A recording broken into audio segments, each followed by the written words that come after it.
Gary, can I ask you really, first of all, we're going to try to zip through this pretty quick. Let me ask you about the first Southwest flight that's actually going to come into Atlanta. When are the people in Atlanta going to see Southwest for the first time, not have to commute to Birmingham to get on one of your airplanes?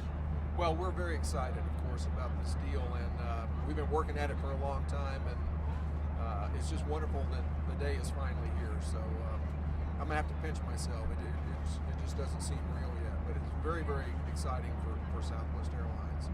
Atlanta is a gaping hole in our route system. We are very much looking forward to the day when we can serve it with Southwest Airlines. When might that be? In the meantime, AirTran is going to continue to serve it just like you have it, and we'll probably not make any material significant changes this year. Early next year, you'll begin to see some changes as we begin to integrate the networks, but we don't have a date certain yet for when we'll launch our first Southwest flights. Do you expect you're going to bring in an airplane or two just to let people become familiar with who you are? Just figure you've got the reputation anyway, so there's no need to do that. I don't think there's a need to do that yet. Well, first of all, AirTran is a very fine airline doing a very fine job.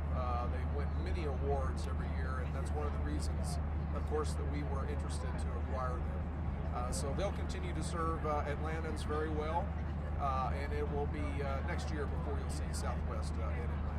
Gary, can I ask you about things that are really, of course, the most interest, I'm sorry, Bob, the most interest to people in Atlanta, and that's airfares to start with.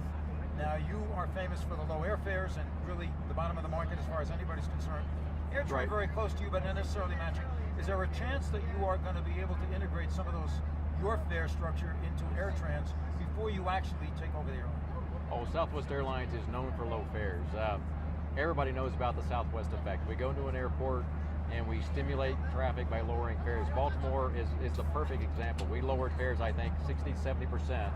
And over the years, traffic is up 600% and 700% out of Baltimore.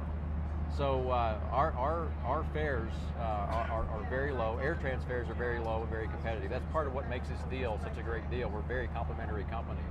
But you'll see new routes out of Atlanta, and those new routes will have our low fares, our Southwest fares, and we're just looking forward to spreading that beyond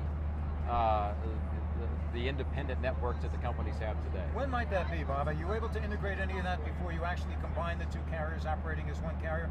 Or are the AirTran passengers going to see their own fare structure, at least into next year? Well, for now, even though we've closed today, and we're very, very excited and happy to close, we are two independent operations within Southwest Airlines. So AirTran is going to continue to operate as AirTran, their customer service policies, their aircraft, their livery, and Southwest will do the same.